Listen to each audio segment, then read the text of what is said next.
Welcome to Live Like an Acrobat. I'm your host, Shenea Stiletto, two-time World Acrobatic Gymnastics Champion, USA Gymnastics Hall of Fame member, and Cirque artist. I'm also an advocate for rain. On each episode of the Live Like an Acrobat podcast, I discuss acro handstanding in terms of training tips, coaching, and I explore circus and acrobatic gymnastics competitive life as I have lived it from past to current, and I theorize on what the future may bring in these fields.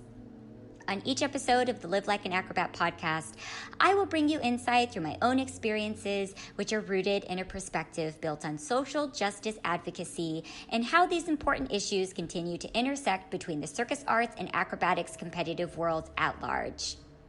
On each episode, I have the pleasure of discussing these various narratives with a variety of fascinating special guests.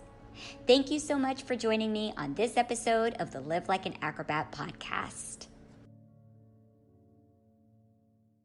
Please make sure to check out the circuspreneurblog.com for extended conversations and interactive content of each episode of the Live Like an Acrobat podcast.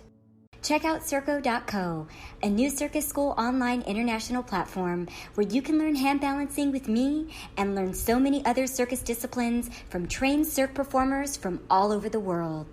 On this special episode of the Live Like an Acrobat podcast, celebrating the 1-year anniversary of the Live Like an Acrobat podcast, I have the absolute honor of interviewing Creative Director Gabe Dubé-Dupuis.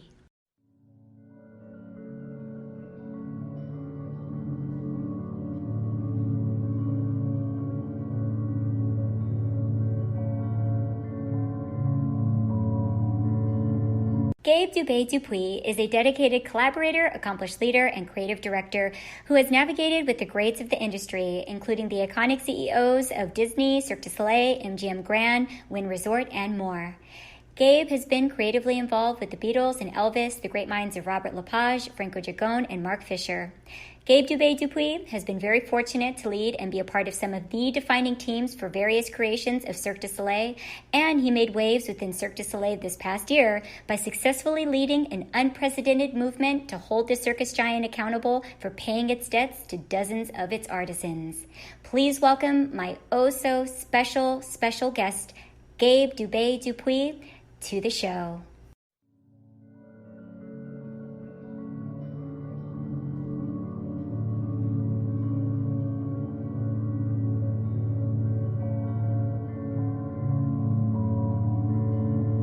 My conversation with Gabe Dubé-Dupuis was epic.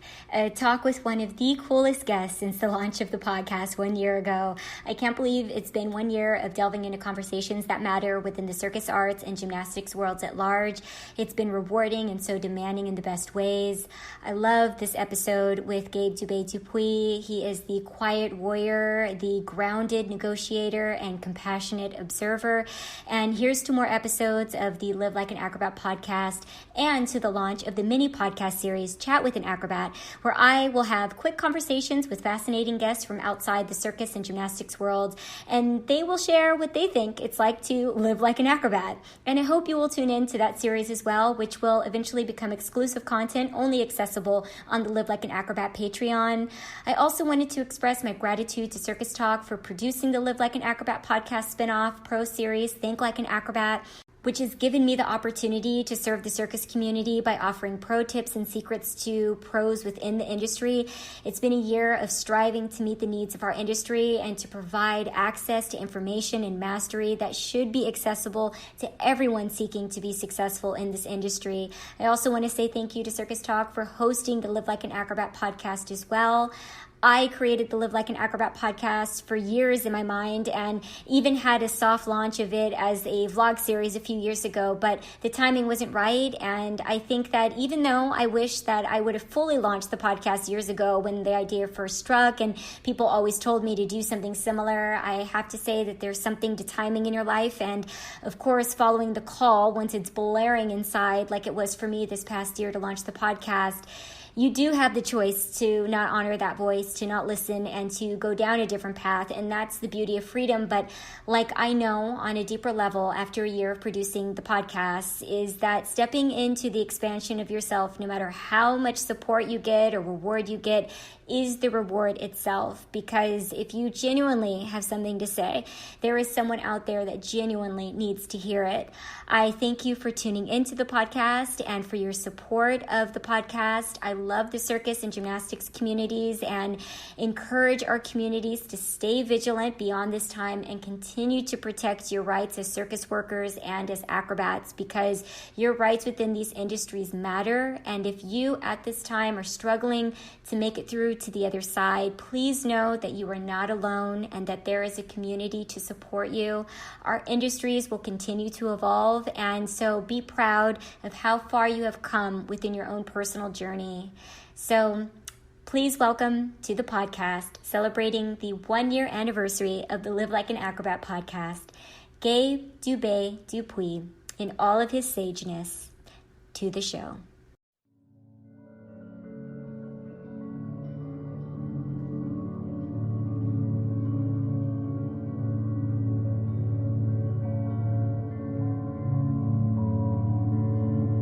Choiceless. An unfortunate turn of events, when viewed within the context of a lifetime, has the potential to be the moment we discover our true strength. It's certainly not easy to feel choiceless in those kinds of situations, but as Bob Marley once said, you never know how strong you are until being strong is your only choice. That's Light's Daily Dose by meditation teacher Light Watkins. These daily doses have gotten me through this entire year, have supported my journey throughout this podcast, and I hope will support you in your quest for unveiling and revealing and evolving into everything that you wish to be and to do. And I most certainly feel that this speaks to the journey and shared journey of Gabe Dubé-Dupuis that we explore in this conversation. Hi, Gabe. Thank you so much for coming onto the podcast. It's such a pleasure to have you on the show finally. How are you today, and how is it in Quebec? How is life continuing to open up there? Hi, Shenea. It's very nice to be here. Thank you for having me. I'm honored and humbled every time that someone asks me to talk and then share in a conversation about our professional lives. So things are good. We're starting to see the summer show up here in Quebec. So that brings a lot of hope, as we know that the lockdowns are slowly coming to an end and the vaccines are making their way. And there's a bit of hope and a real light in the tunnel of the new normal that's about to set for all of us. So hopefully that we can sustain it, of course, long term, but short term, it feels like there's a bit of hope. So it feels like the summer is going to be slightly normal, and eventually we'll start to get back to work at some point. Have you been vaccinated? I got vaccinated about 2 weeks ago, so I'm very thankful. It was a nice emotional moment as well to get vaccinated. To be understanding, of course, that we live in countries that have the vaccine. It's not the case for most countries around the world at this time. So to do my part and get the vaccine as soon as possible so that others can do it, and then as soon as we can start getting the other countries to do it as well, I'm happy to do that. The thing that's different between America and Canada is that here we don't have enough vaccine to do the recommended 3 weeks in between shots. So it's actually going to be 4 months until my next shot. So I got it at the end of April, and the second shot will be mid-August.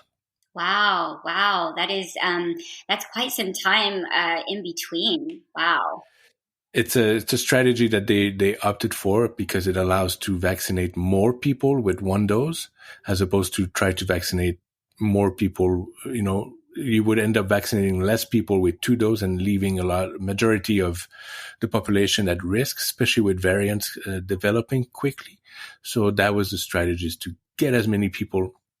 And they hope that by the end of June, most of Quebec's population, the adult population, which I think is around 5 to at least 7 million people, would have their first shot. And then by the end of summer, start of fall, everyone would have their second shot. And then we'll see where we're at with variants and do we need booster shots and stuff like that. But it's much better than no shot. Yes, it's much better. I believe that I'm expected the boosters will come out here in maybe September, October, as you said. So I'll be getting my third shot. And then I think that there's probably even after that going to be a seasonal shot that we all need. But I know that that continues to change.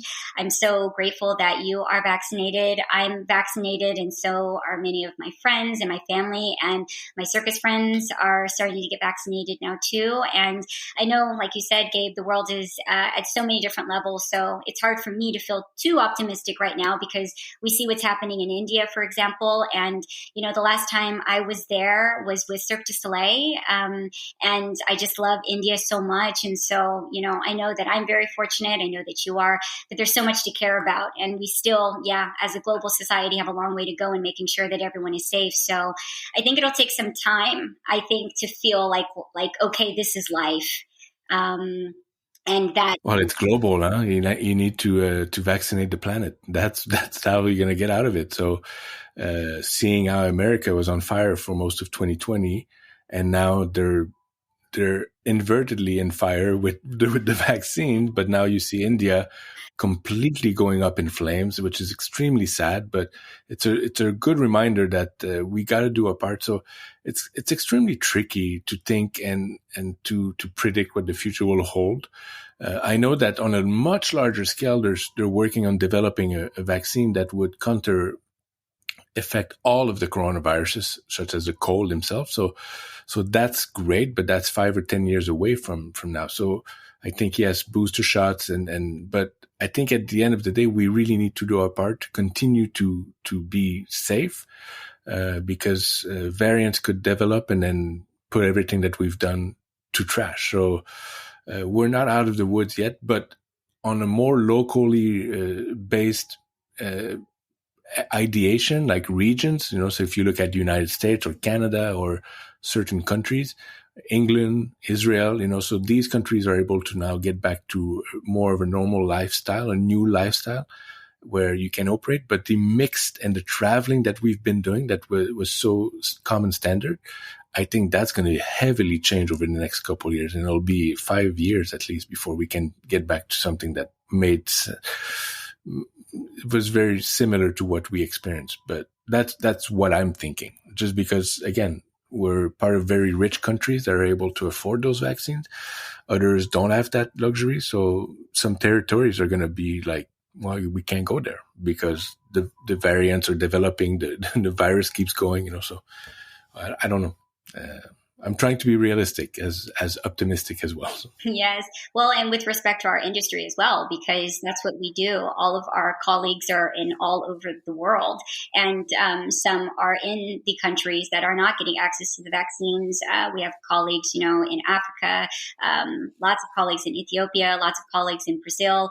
Shows that are starting to ramp back up right now that are trying to plan their tours are having to maybe not use artists that they used before, or they're not able to use the artists that they used virtually. They need to use, and they must use, unfortunately, artists that are going to have access to the vaccines or have access to be able to get their visas to be able to get out of country. So it's a very complicated process for circus, and we are an international industry. So for us, no matter what country we are in, we know that we're subject to all sorts of different nuances, and we're impacted daily because all of our colleagues and all of our friends live all over the world. They live in Eastern Europe. They live in Asia.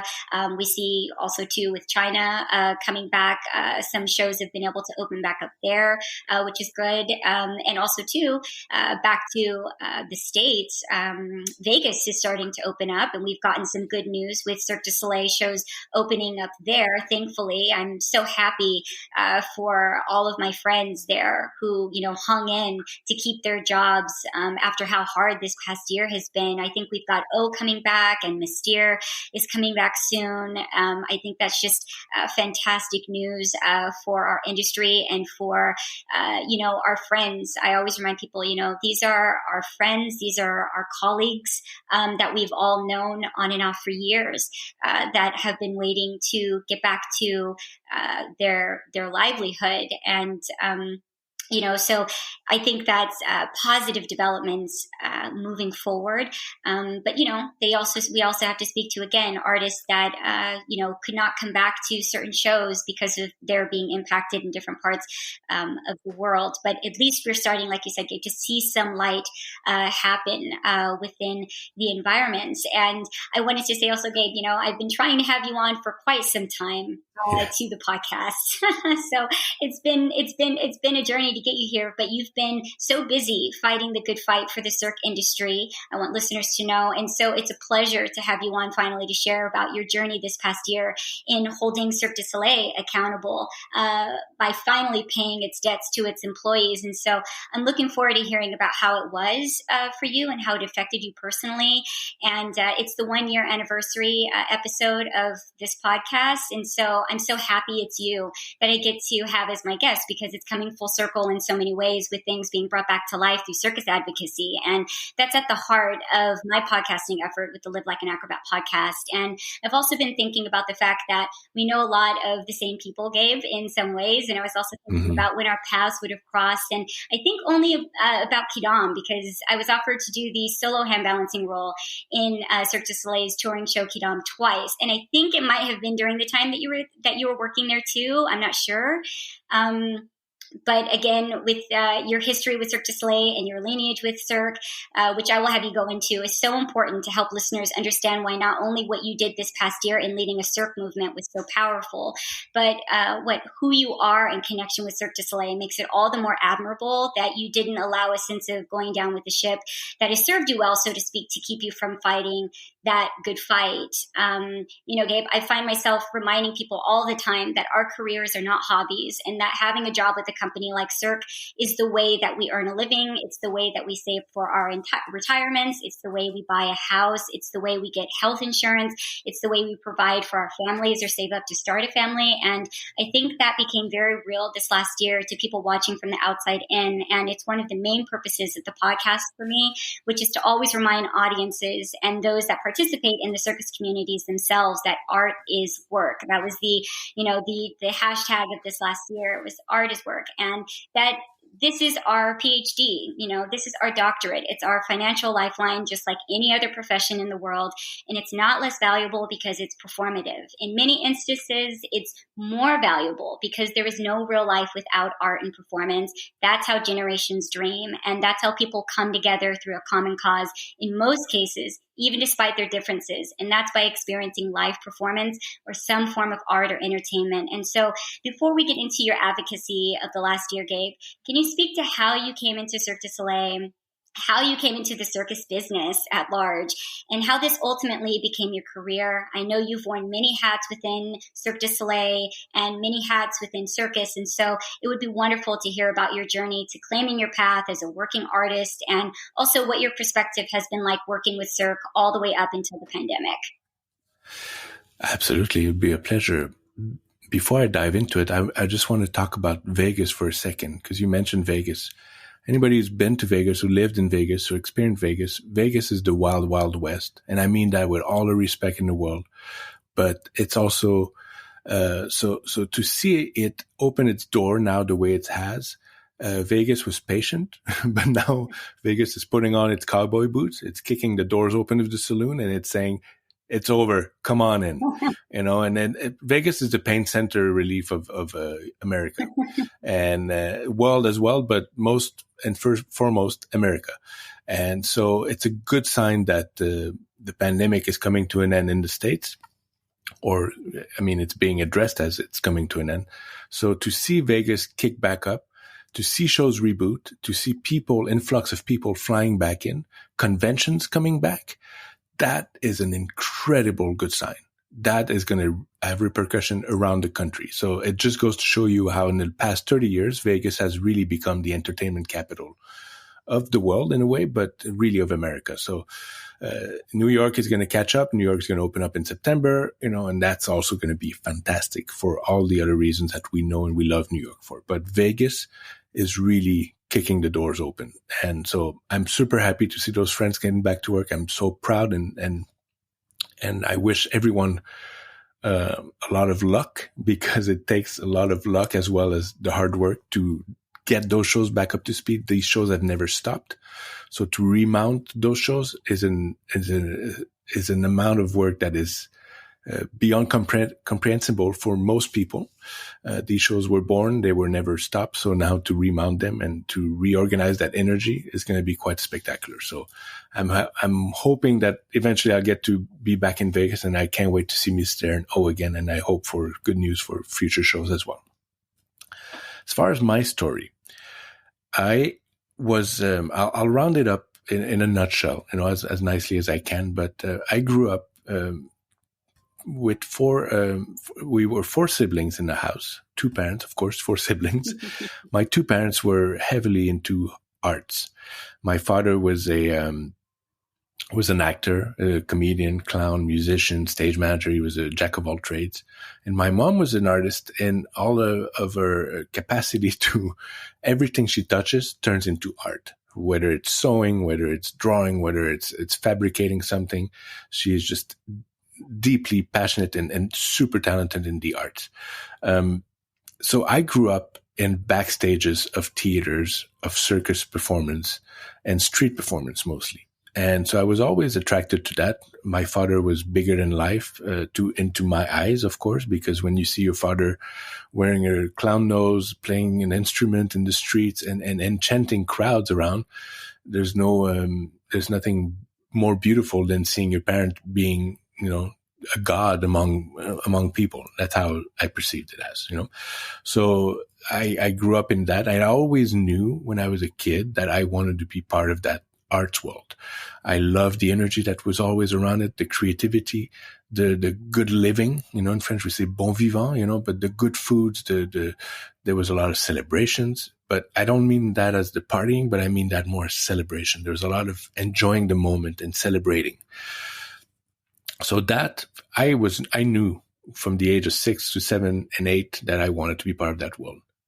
At the age of 7, I did an audition to be an actor into a theater play, and I failed miserably. And not only did I fail miserably, I failed miserably at receiving the news that I had failed miserably, meaning that it hurt me so much that I was like, I could not conceive that to do this on a normal daily basis of like going to auditions and being turned down I was way too emotional about it. Of course, I'm 7 years old, so what do you expect, But I kind of made a quick turn on this, going, well, I'll never perform. It's not my thing, and when in high school, I started to get into sound and lights, and there was a technical committee with a theater performance at the high school. So I got into that and almost got into it way too much. My grades started to tumble on the other side because I was only focused on that.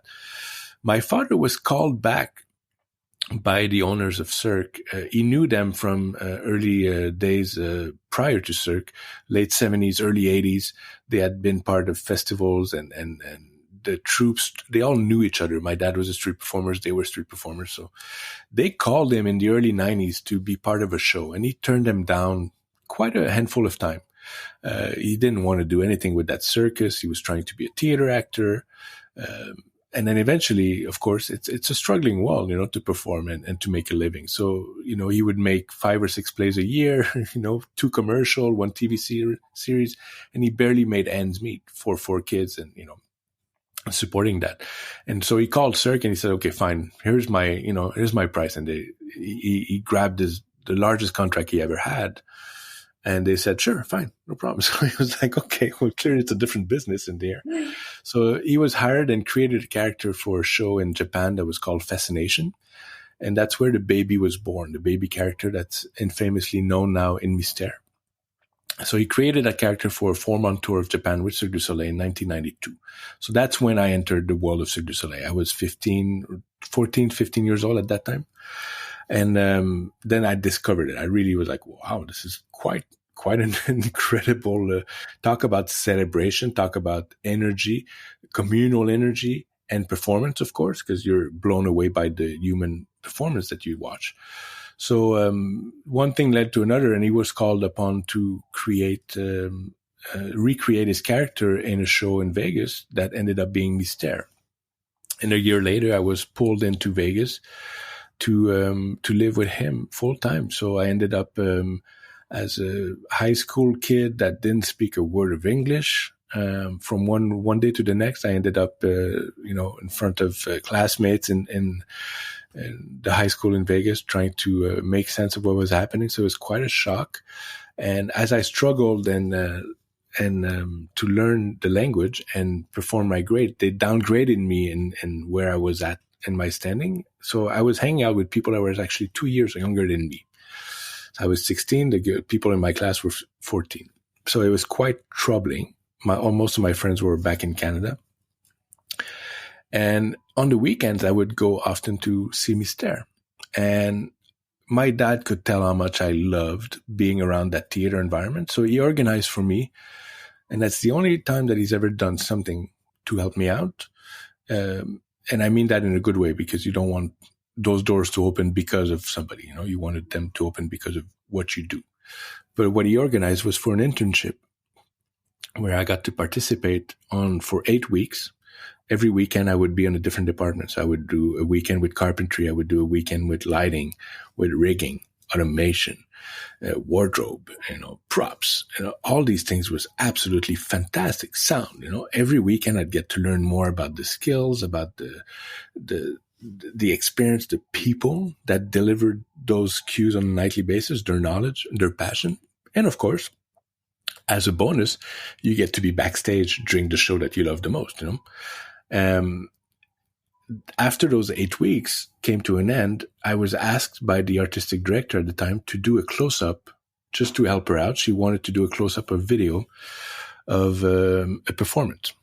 And I didn't know how to film, but it's quite easy. You put on this huge VHS camera on your shoulder and you zoom in and then you record. So I had such a blast doing that because I could see the show much closer than what I was used to. So I could see something else, a different angle on the show. And I discovered one of the best known secret of circus performers. They love watching themselves. And I mean that with all respect. It's part of how you grow, and how you develop yourself. You have to watch yourself. Not me. So that created a need that Cirque was kind enough to seize on the opportunity, and they proposed a deal where I would come in on weekends. I'd get paid $50 a week under the table. My dad was paid for artistic consultation, and I'd get those $50. But I'd come in on Friday and Saturday, and I'd have a list of things to film. And I just kind of did that for a couple of years while, hanging out with adults. And of course, I was 18 at the time, 17. I was 17 at the time. Turned 18 in the process, finished high school. And the process was becoming more fluent in English. And I guess my character of being very naive, but also very quiet. I was very quiet. I paid attention a lot. I listened a lot. I wasn't trying to seize opportunities left and right. I just wanted to be around. So if you're around, you shut up and you just listen and you learn. And that's what I did. I realized that years later how much of learning I was able to accomplish during that time, because you see on a daily basis operations of one of the biggest shows on the planet. So you don't realize it, but it creates a standard for your professional integrity, your professionalism, what you do, what you don't do, because you hear about people doing things that they shouldn't have been doing. They got fired. And then you hear about people doing great things and they get rewarded for it. So it teaches you so much. And then the basics of the etiquette of stage presence and stage behaviors and what you do, what you don't do, So that was for a couple of years that happened. We pursued it so that I could end up having a real job, but you can't necessarily keep working under the table like that for too long. So at some point you need a work permit, and Cirque was not capable of doing that. It was not possible. So I went back to Quebec for a summer, and then ended up spending time with Kidam. And I thought, wow, this is really where I want to go. I want to go on a big top. I don't care. I'll just mop the floor, and I'll just want to be part of that experience, because Kidam was way more appealing to me than Mystère was, in a way, because Kidam was punkish. Kidam was full of this rebellious youth, and the way the show spoke to me, and the solemnity and the drama that had been portrayed on stage was just a different level of Cirque du Soleil's incredible shows. So I focused all my energy on this over the year that followed, tried to apply to every job that happened. Nothing would work. I even went back to Quebec to live there at some point to go on a weekly basis. I'd go in the headquarters. Back then, you could just walk in and go through offices. And I'd go say hi to people, say, this is what I did. I want to work for Kidam. And people always kind of laughed. And some of them sat me down and gave me those formal, like, mini interviews where they ask you trick questions and you fail and you realize you failed. And you're like, okay, well, I need to do better next time. And people kept telling me at the time, well, you need to move on, Gab. You need to, like, maybe focus your energy into going to a school, and, you'll never make a career out of this. Cirque du Soleil is not for you. Don't worry about it. It's okay. I'm 18 years old. So 19, I think I was 19. Wow. And one time and I'm sorry I'm taking such a actually long detour to tell you this, but I think it develops a bit more, it gives a bit more roots to the blossoming that came after. One time I went to Montreal and I did not have enough money to even return to Quebec City by bus. And I barely had enough money that in those days you didn't necessarily have cell phones. So I didn't have a place to stay. I was trying to call a friend of mine where I could crash that night, but she was at home. So every time I'd call, I'd hang up the phone so that I'd get my quarter back. And then, I did that. I was in a metro station in Montreal for 2 hours until she finally picked up and she said, yeah, don't worry. Come over. We'll grab dinner and then you can sleep here. And then, we'll see about tomorrow. And I just had it at that moment. I was like, okay, I'm done. I think I got to move on. I really have to give up this dream of Cirque, so it's okay. I kind of accepted it. I was like ready. I was tired. I was, hungry. I didn't have any money. I was living on a friend's couch in Quebec City, and so you're just like, okay, I got to get a grip of myself and do something else, And I was at Montreal's Jarry station, which is close to Cirque, but I thought, well, at least let me go to Cirque and let's wave goodbye to the team. I had a few friends working on a new show, which was the creation of the water show for Bellagio, which became O. And one of them was the artistic director who had mentored me in Mystère. And I thought, well, at least go say goodbye, wave goodbye to Pavel and that will close the deal and you just move on. And then so I go to Cirque, and again, like I said, back in the days, you just walk in, you wave hi, and then you walk into a studio, it's very different than what it became. And so I see Pavel, and the first thing it says is like, oh, Gabby, I was thinking about you this morning. Perfect, come on in. I go, what's going on? And he pulls me in an office, he goes, I need to hire you as a videographer for the creation of O. And I said, Pavel, I can't work there. We've done all this research and work. I need a work permit. He goes, don't worry about that. I got that covered. And he turns around and he goes, Franco Dragone, meet Gabriel Dubé-Dupuis. And I was like, Franco. And Franco's like, oh, you're the son of François, oh, so nice to meet you. And Pavel goes on to explain that I'll be doing close-ups and all the video work that Franco needs. And Franco's like, perfect. And then I turn around and I meet the production director, and production director is like, okay, well, give me your dad's phone number. We're going to phone him up right now. We're going to organize that. You're flying to Vegas in 2 weeks.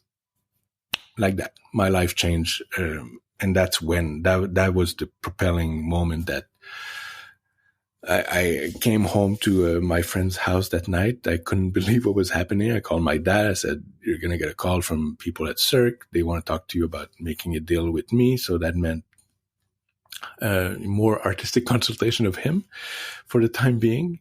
And then I was given a proper salary, and I was part of the creation of O as videographer for Franco Dragone and the creative team. So at the beginning, you don't really know what you're doing. You're just doing videos, and that's what I did. But in a very intuitive creation that Franco does, you start to feel what he's looking for, and then you start grabbing those moments. And then the video became essential into what the creation of O was. The reason I say that, it's not necessarily because of the work I did, but it's because of what Franco did and how he did it. There was a lot of exploration, and those went on for months. And I remember thinking, well, he's never watching any videos I make. So why am I here? So I started to feel like I didn't have a purpose again to be there. And so it's great. I'm having a good time. I'm meeting so many people, and I'm blown away by the technicality of the theater, but I'm not being useful. So what's the point? And then at some point, Franco called for like 3 days of like just work on choreography and training. And he would sit in the office, and he actually sat down and watched all the videos that we had recorded. And his assistant came out with a list after 3 days, and she asked me to put it together. And it was basically a list of, May 15th from minute 120 to minute 123, followed by June 4th, So they had looked at everything. They had grasped everything they wanted. They wrote down those pieces of the puzzle, and then they wanted them put together as an edit. So here I was with VHS decks, 8 of them, going through each tape and then doing these edits, which essentially became O. Right? The opening curtain, the trapeze act, the barge act, and the banquine with the barge, and then the clown act. And then so all of these images that in the shadow, the puppetry, the boat, the Russian swing, the fire act in between, it was all there. And I remember watching it as I was making it. I was getting goosebumps going, my God, what is this? Like, it's pretty bizarre, but it starts to make sense. And at the end, Franco grabbed the tape and he basically gave it out to the creative team saying, this is what I want. Let's aim for this. And in the next month, we start building this show and ended up being O. So it goes to show you how sometimes you can feel purposeless. And then and all of a sudden it's like, you're not, I was a tool for them to achieve a vision, so that was fantastic. I don't want to give myself credit for that. I just want to tell the story, and I'm not trying to take credit for anything that happened on O. I was a tool for the creative team, but you created O, the in and out. No. Don't worry, Gabe. I will give you, yes, I will say it. Yes. I know. So, and then towards the end of O, La Nuba was coming up because La Nuba was right after it. And then, I was in the office with Franco and Gilles Saint Croix and Guy Laliberté was there. And then, the things I saw and was part of was just miraculous now that I think about it.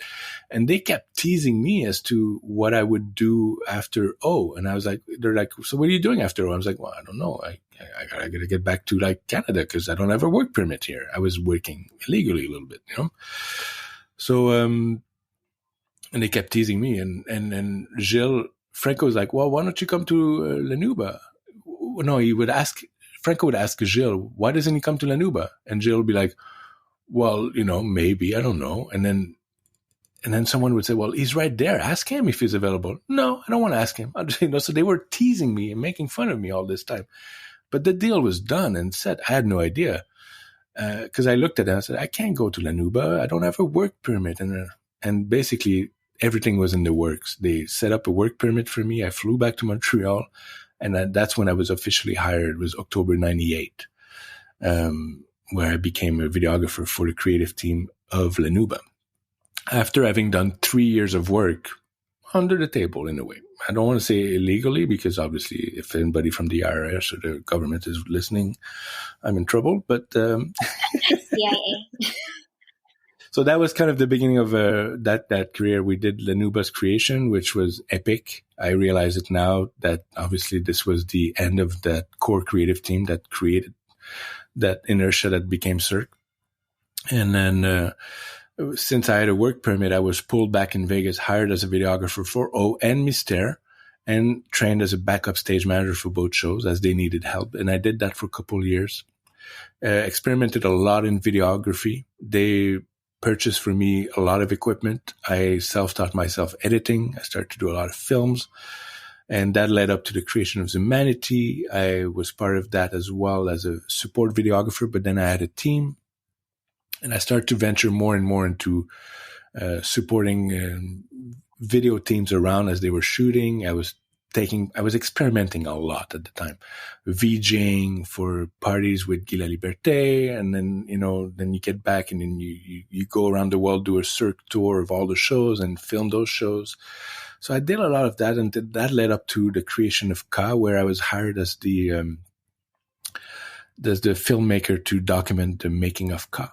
And I had never done that. I hadn't made a name for myself within the company as this non-linear, like music narratively driven filmmaker, which I had a knack for grasping the moment and the honesty of the moment. And so I was hired to document Ka, as the original making of team had fallen through. So I did that, and then eventually was pulled back in Montreal to do the editing, which was a great humbling learning process, because you might think but then you don't know until you edit what a film is going to become. And I was a bit burnt out by that. I had reached maybe 7 years into the world of videography. When I went back to Vegas after, I kind of was a bit lost, was confused. And then they decided to cut the position that I was holding in Vegas. And that led for me to open up into more of the world of stage management, which I dove into with Delirium as the arena tour. So I left Vegas at that point in the end of 2005, early 2006. Still keeping a residence there, but and I went into the world of arena. I was really attracted by the idea of going somewhere that hadn't been explored. So when I started in Vegas, there was only one show, and then I was part of I was part of Humanity, I was part of Ka, and then Love was on its way. I was already doing some work for them. So Vegas, in a way, was settling into this massive, residency of shows. There was nothing that was trailblazing anymore about it. They had developed a way of creating shows in Vegas, specific shows. So I was really attracted to the idea of trailblazing, and the arena touring for me was trailblazing. So ventured into Delirium, did that for a year. And then I went into Saltimbanco, which was probably one of the best working experiences of my life, because I had been used to working on shows that were highly technical, the latest creativity, latest technologies. So when I was asked to go on Saltimbanco, at first I was like, no, I'm good. No, don't worry about it. I don't want to go on this funky show of like people pulling cables everywhere and with this older, look. It always had this weird look. Saltimbanco was always criticized for being too Cirque in a way, Yet I eventually accepted, and I realized that all the learnings I had on Delirium and the arena touring kicked in, and I was a great help to kick-starting this arena division, at least for the stage management point of view. And I decided at that point that I needed to commit to being a good stage manager and to really become indispensable and to be the best stage manager I could be. So I learned so much over the years, eventually became general stage manager, moved on to Kidam after that, which was a logical, sensical, logical development for me. Kidam had been one of my first love. I was really wanting to get back to that show. To tour it into arena was quite a pride. To become its GSM was also a huge pride. And I did that for a few years, and then I had already wanting to be more into the artistic management world, and I really was trying it, yet nothing was happening, nothing was moving. My father passed away during that time as well in 2012. That really created a lot of movement within, as one would experience with mourning. And I realized that in order to go forward, I had to leave. And that's when I left the company in 2014 to venture into the world of freelancing. As nothing was really developing for me to venture into the artistic management at Cirque at that time, I had to step out. And that helped for me I got on contracts such as Hoya in Mexico, where I would be the GSM of the show, but with more of a management of the artistic on a daily basis, mixed with the show director, Joel. So that allowed me a lot of growth. And then I ventured into special events after that for the last 6 years, where I really, that's a fast track. That's when you go, okay, well, here I am. You want to use me for my show management, more my show calling skills. At the same time, I can manage your team for a series of 30 shows. I can manage all of this. So they're like, perfect. You're the artistic director, and that really led into more and more projects where all that I had learned really came into high drive. And I was able at that point to really take a lot of altitude, if I can say that, and ventured back into the world of concerts with Helene Fischer. Became that was a German pop star. She is still a German pop star that toured with a show conceived by 45 Degree at the time, a special event division of Cirque. And I was trusted into upholding the reign of the artistic and the management of it. Quite a massive show, so these all became huge stepping stone for me to slowly identify what I really wanted to be. That became clear in the last few years, where I thought, okay, where do I want to go? And then it really became clear from the experience that I had gathered over the years and where I saw myself as who I am, as a role. I saw myself as a contributor within the team, where all this experience could pay off to guide people around me and to help them put together shows. And that, in the world of Cirque, is called a creative director, or directeur de création, creation director. So I started to voice that up, that's what I wanted to give a try of. And in order to do that, I started to turn down a lot of jobs as GSM for some gigs that were really good, but I had to, in order to go forward, sometimes you have to step back. And sometimes short term, it doesn't make much sense, but long term, it pays off. So I then became a creative director for cruise ship shows, which was an entry level. I don't want to categorize it as an entry level, but it was a way for me to enter the world of creative director in a very fast paced, highly demanding, extremely challenging parameters of show delivery and show conception. Extremely challenging when we go into details of how these shows are put together and the parameters and challenges that are sculpted around it. Doing a big top show seems like you have a lot more freedom and time than you would on those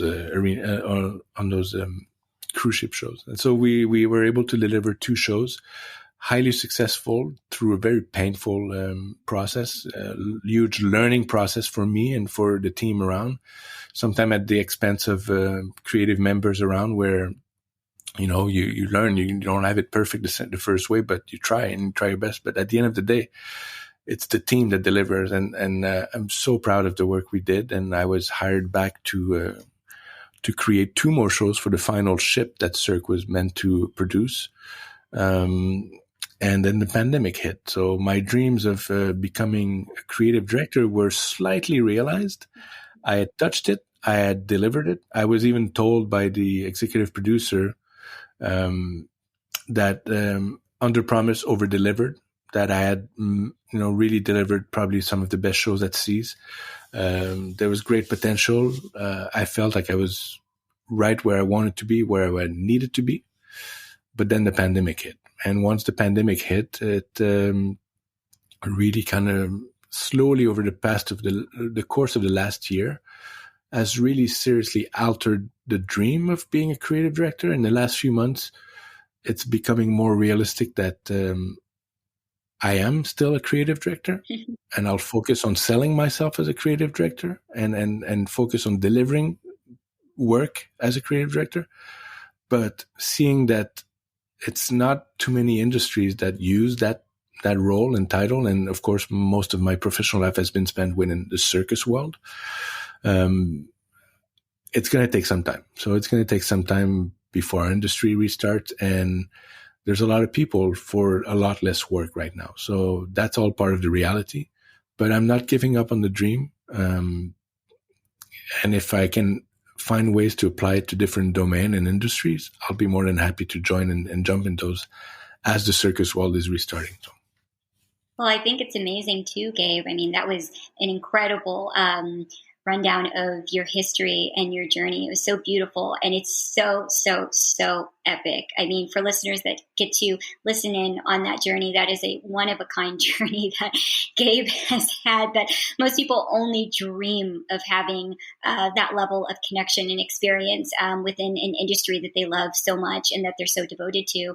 I also want to say that, you becoming coming into that role in cruise ships. I mean, Cirque tried to do cruising several years ago, and it didn't ultimately work out so well. And so with the revival of cruise ships, I mean, that was very big feat. You guys were super successful in that because it didn't last that last time around. I'm sure whoever put that together previously, but this was not their first incarnation on the seas. And so to see that work, it speaks volumes again of the team that you had and of you, Gabe, and finding your grounding within that new role that you've wanted to assume for so long. So my hats are off to you in fulfilling that, and then also too seeing where that goes when those shows eventually all come back.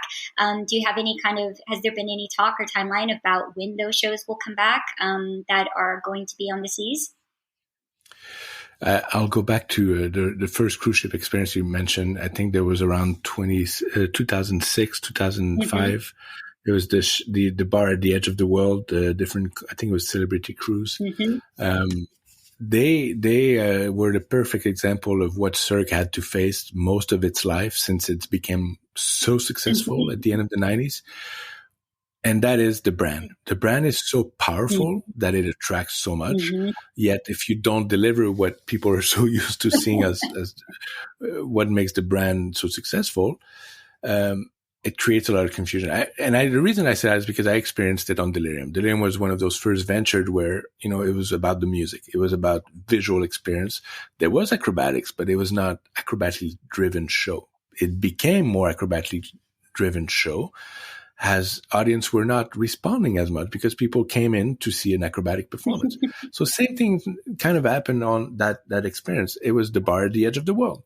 Now they ended up having performances on board, but it was not a Cirque du Soleil show. And people come into a Cirque du Soleil name performance or a product thinking it's going to be acrobatic performance. As much as you try to warn the audience that it's not, it's an incredible, I don't know how to word it properly, but it's an incredibly challenging problem to have. It's a nice problem to have, but when you want to venture into different production type of, apologies, when you want to venture into different type of performance and production, because you realize that your brand is strong, but also that you're extremely skilled into delivering high-end product. That's what Cirque du Soleil became, the people around Cirque, we are all perfectionists. We all want the best, and then of course everybody in the industry wants that. But with Cirque, you seem to be able to deliver the highest production value there is. But if you don't have the heart and soul, which was Cirque, it becomes really confusing for the audience. So I think in the second time around, when they made the deal with MSC to create those cruise ship shows, it was about having circus performance and creating a show. Let's not confuse the audience that this is an ethereal bar, here or with some performance.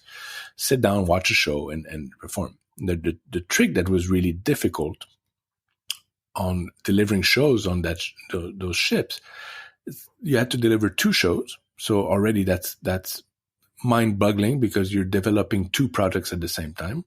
So you're working on show A and then all of a sudden you're like, okay, well, let's switch on show B. And your mind goes, bzz, it doesn't work.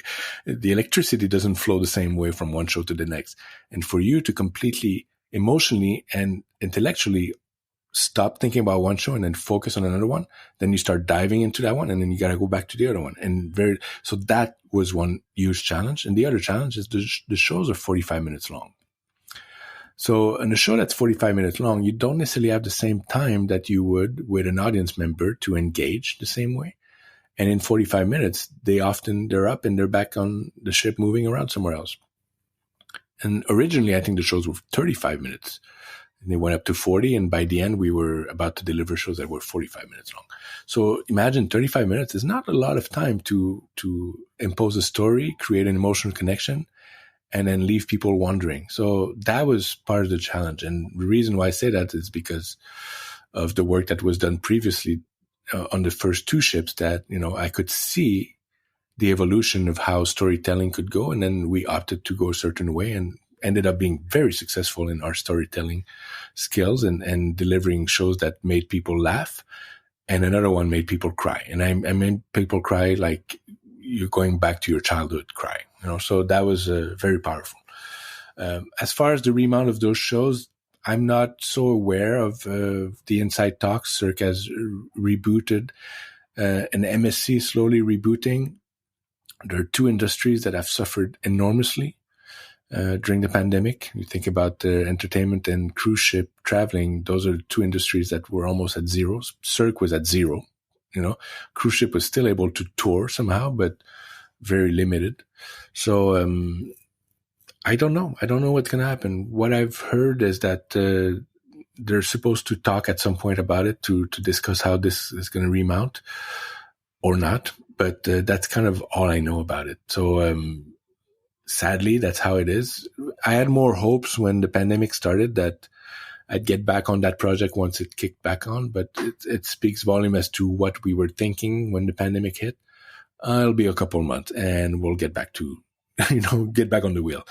And so I thought, oh my God, some project got canceled, but mine I know is happening because the ship was being built. I knew there was going to be shows, but time stretched it so much over the 2020 and 2021 now, and with such financial loss for both industries that I'm not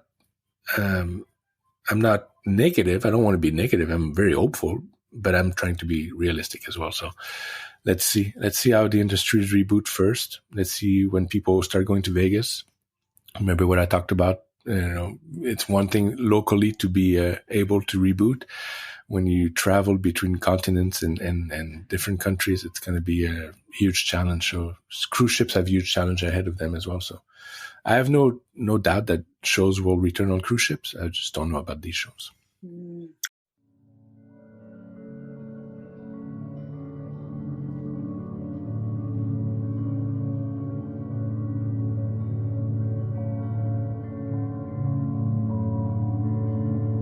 Please enjoy this short interlude.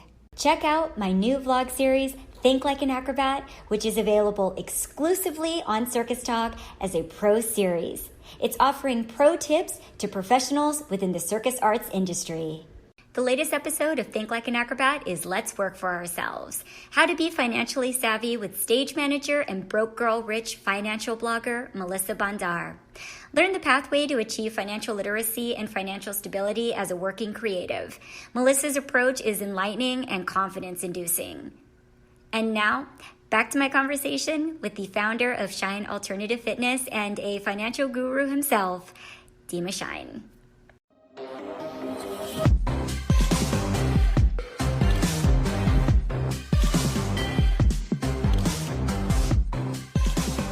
Let's just talk about emergency funds for a second. I think they're literally the most powerful tool that any of us have. I think for us, it also gives you this extra layer of freedom to be able to pursue some career opportunities that can really push your career much further if you have this little cushion that you can pull out occasionally, or to be able to float yourself for a month or two to go do a volunteer one or like a really useful workshop.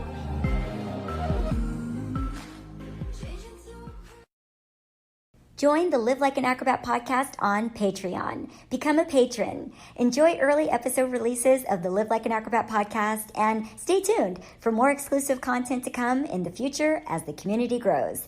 Help me, your host, Shenea Stiletto, to keep bringing you the creatively innovative episodes that you've grown to love by signing up at www.patreon.com/Live Like an Acrobat podcast. I hope to see you on Patreon, and thank you so much for your support of the podcast.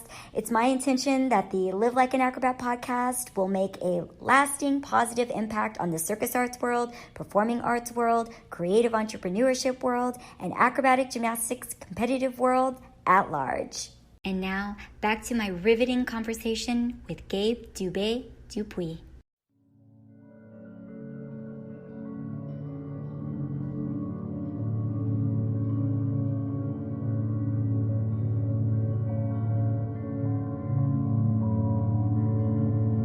Well, I just wanted to say, Gabe, how it was so important that a person of your caliber and pedigree, with everything that we've just listened to within Cirque du Soleil, did what you did this last year. and that, you did not allow for a superficial narrative to overtake the truth, which was that Cirque was, defaulting on their financial responsibilities for its employees during a global pandemic, and, that they were in some ways trying to throw their employees under the bus in order to get out of the financial pit that they'd gotten themselves into, which was $1 billion in debt through making, poor choices and overexpanding. And it's so hard in our circus industry to fight for the truth of the matter, because people usually just want to hear the best side of this business because it makes people so happy. People, they love the circus. People love Cirque du Soleil. I love Cirque du Soleil. And of course, it's hard to criticize a company that basically created the modern circus industry and supplies thousands of jobs and opportunities all over the world. But I also think that unless we, call out these behaviors and hold these corporations accountable, it sets the tone for other companies to follow suit in the future. And I sympathize with your fight, Gabe, of nearly a year to have your debts paid. As, for listeners that have been following the podcast, they know that I've now been in bankruptcy court fighting USA Gymnastics for over 2 years now as a survivor. And it took me since 2012 to be able to hold USA Gymnastics accountable in court. And I know what it's like to watch a company file for bankruptcy to hide from its responsibilities, as USA Gymnastics filed for bankruptcy to run from the many lawsuits they were facing from survivors. And they also wanted to hide from the criminal investigations that were being pursued against them. They've now tried to settle with us survivors because they wanted to benefit from the Olympics financially, and so they could only do this by coming out of bankruptcy, but this hasn't been successful for them yet. But I want listeners to understand that everything that these big corporations do is very strategic and not about always necessarily about justice or about meeting their debts. There's so many layers to corporations worth so much money and many different interests that they need to satisfy. And I also wanted to add that in holding corporations accountable, we reinforce the responsibility of a corporation, and that is to support its employees, like you, Gabe, and not the shareholders, because we've gotten very far away from this very crucial fact about a corporation, I feel, like Cirque, and especially a circus corporation, and that is they serve the humanity of the company. And if they do not hold to that responsibility, they are, in fact, in my opinion, a soulless company. And not only have they lost the plot, but they, in fact, lack the moral compass that is necessary to carry such an incredible narrative as they do within the circus arts. I know that was long, Gabe, a long intro to my next question, but I wanted to give a picture about what watching your fight to hold Cirque du Soleil accountable has looked like for me during this past year, and why I'm again very grateful for your advocacy, for being who you are and how much you've given to Cirque du Soleil, and for being successful in your fight this last year and not giving up, because it's really brutal going through these systems and cases, and it takes a toll on every facet of your life, let alone during, a pandemic. My lawyers were meeting via Zoom throughout this pandemic, and, then eventually resumed in-person negotiations. So it's been a very interesting process. Everything is slowed down during due to the pandemic as well. So I know that, again, that didn't help with everything that you were going through. And everybody that was, fighting alongside you. It hasn't helped my cases that I'm going through this year. We lost a lot of time during the pandemic. And so, again, I very much sympathize with you. And, in the long run, I really wanted all the people that I know that needed to be paid and should be paid and deserve to be paid. And so I wanted you to share, Gabe, if you could, what led to the Cirque crisis? And how did the situation spiral out of control from there? And what decisions did you make in response to that, in fighting to make sure that Cirque was held accountable and that you did get paid your due for putting forth such incredible work along with the other amazing employees that serve Cirque du Soleil and have for so many years, and that, are responsible for creating so much magic in this world and giving all of us so many opportunities? Sure, absolutely. I'd like first to just thank you for all that the tribute that you pay to the journey that I've had and my storytelling of it.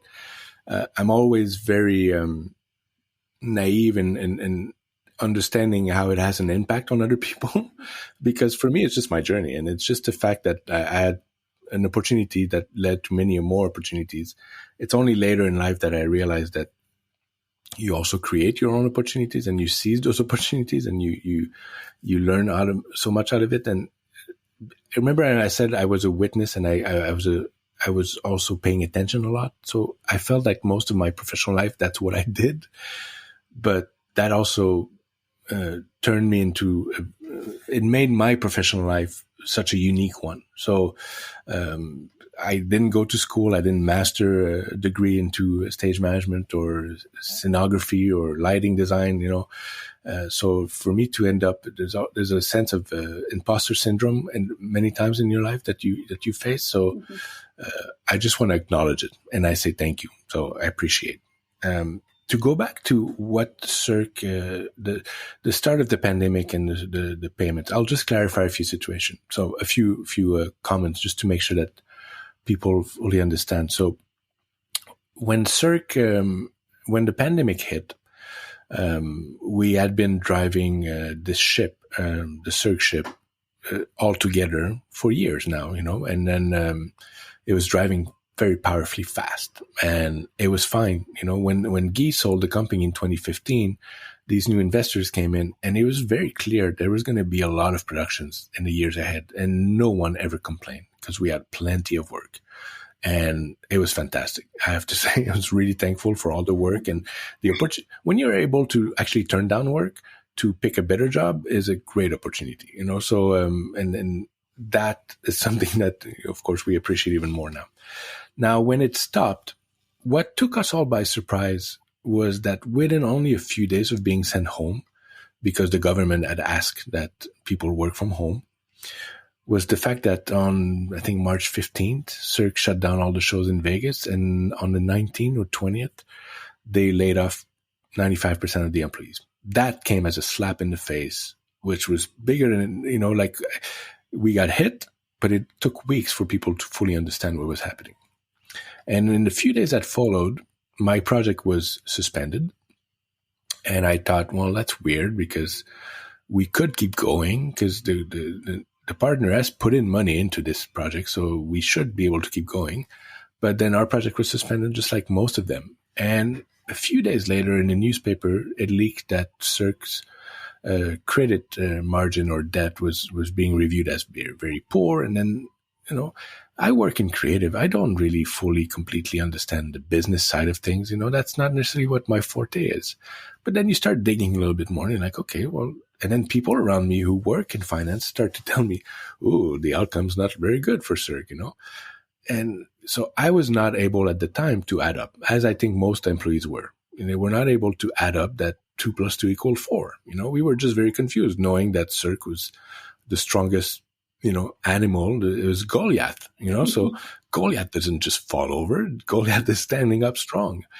And then a few days later, after that, early April, I got a text from a friend who was sent by Cirque people a notice that explained in very crude words, but the person even was apologetic in how to send this message, saying, I'm sorry I have to deliver this corporate message. But the message basically said that all payments to that team were suspended because Cirque does not have the funds at the moment to take care of this. So I was like, wait a second, that's weird. It must be just that project. Mm-hmm. So, don't think too much of it. And then I start talking with people and they're like, you're not going to get your money. You're going to get, I'm like, wait, no, they're talking about this other project here, not talking about my project.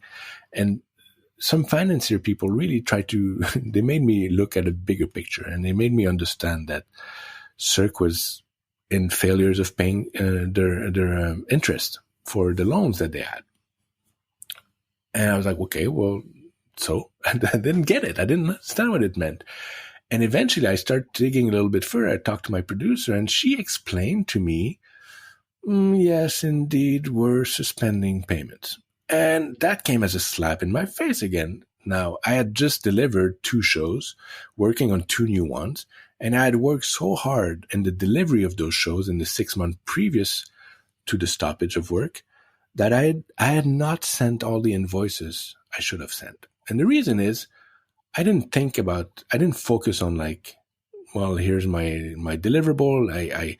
Let me achieve it. When we left to go deliver those shows, my focus was about delivering the shows. And I thought, I'll send the invoice at the end of the year. And when it came to the end of the year, it was such arduous work to get to the end of the year that I thought, let me do it after in January. And then I sent those invoices in January.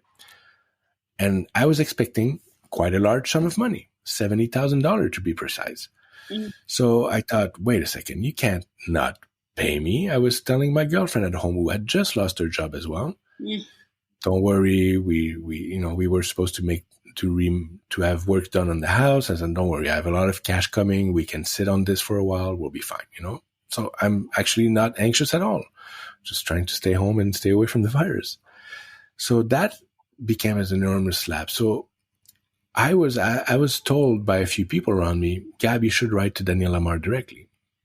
Daniel Lamar being the president of Cirque du Soleil. And I thought, no, why would I do that? And they're like, you've been around Cirque for a long time. Your father was within Cirque a long time.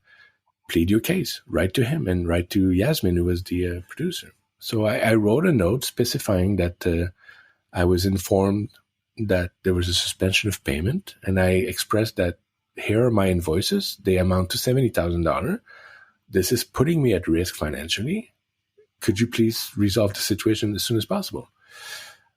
24 hours later, I got an email back that said, we're so sorry to read this. We're so sorry to see how the situation affects you. Unfortunately, we have no more control. Wow. So that was another slap in the face. I was like, wait a second, you don't have control anymore? So that made me, I got nauseated. I felt sick to my stomach. I could not understand what was happening, the gravity of the gesture. And then in the team around me, now remember, I was a creative director, so I'm managing a creative team. My production assistant, not my production, but my artistic coordinator was pregnant. She was going to give birth in July. She was expecting a lot of money. My stage director had just delivered her deliverables. She was not going to get her money. My lighting designer had just delivered his first deliverable, was not going to get his money. My composers, my artistic designer, acrobatic designer, all of them, all of my team. And I was like, wait a second, that doesn't make any sense. And I could tell from what I understood that this was going to drag on for a few months until they were going to have to file for bankruptcy protection. And it didn't add up. So I was, I have to say, on a personal level, I had a fire under my ass because I worked really hard on delivering those shows and I wanted to get paid for it. Secondly, but most importantly, was the fact that my team was not going to get paid. Now that triggered something within me, an injustice that woke up a bear that was sleeping for many years. I had no idea this person existed within me. And the reason I say that is because I foresaw myself years later as a creative director within a team, trying to push them to deliver something that is unique, innovating, that is inspiring, emotional. In order to do that, you got to push the limit. And in order to push the limits, sometimes you have to go beyond the schedule. You have to go a little bit further than you expected. And that's just part of what creation is. You have to push, you have to forget everything. But in order to do that, you need full trust within your team.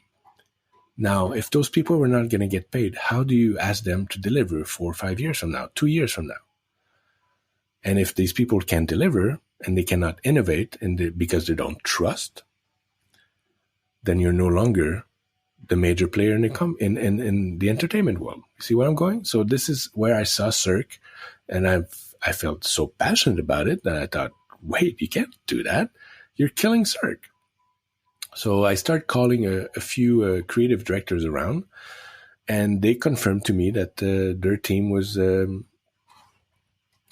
going to get paid. So again, the sense of uprising and roaring inside really was brewing more and more. So my artistic coordinator and I, we got together. We divided a plan where we could reach out to as many creative people as possible, and we would probably do like a Facebook page and start to do posts.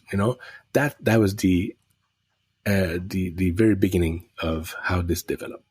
Then I started getting other creative directors on board, and they were telling me, no, well, we tried, we wrote a letter, nothing's going to happen. Give up, Gab. It's not going to happen.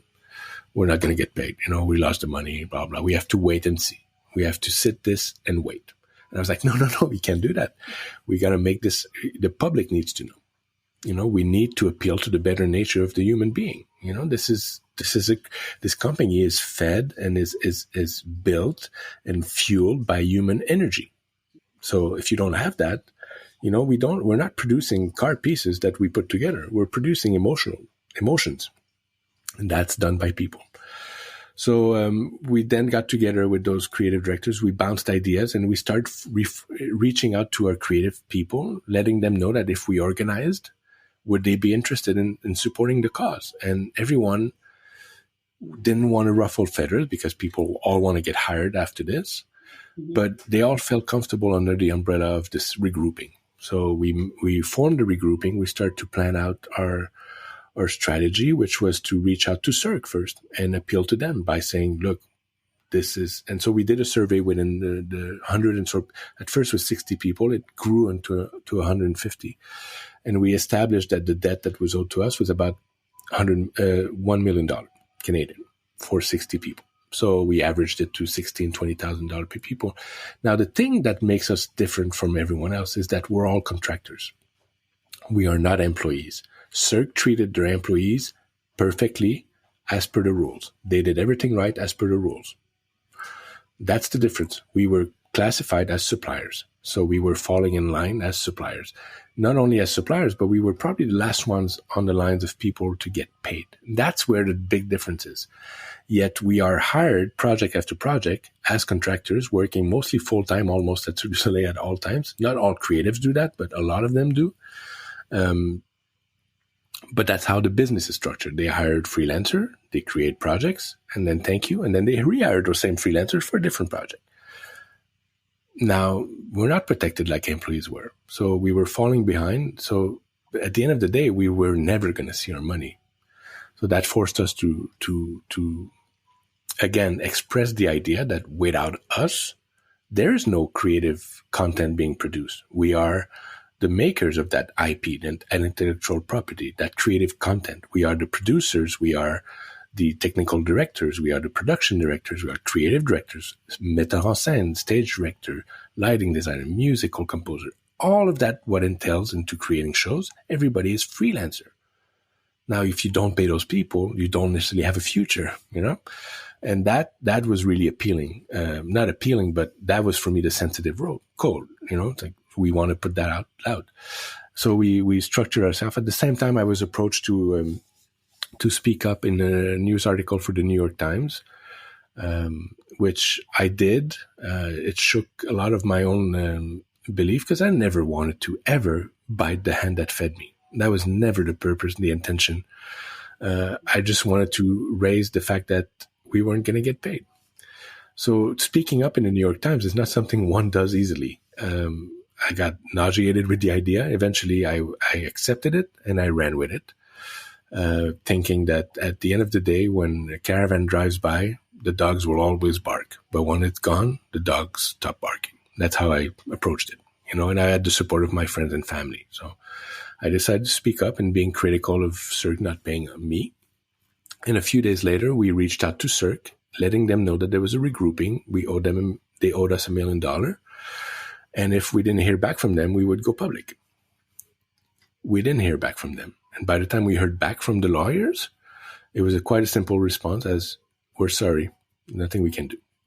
So then we hit the newspaper and the response became overwhelming. Within 24 hours, I had seen that this was the regrouping idea that came from me, of course, but it was built with other creative directors.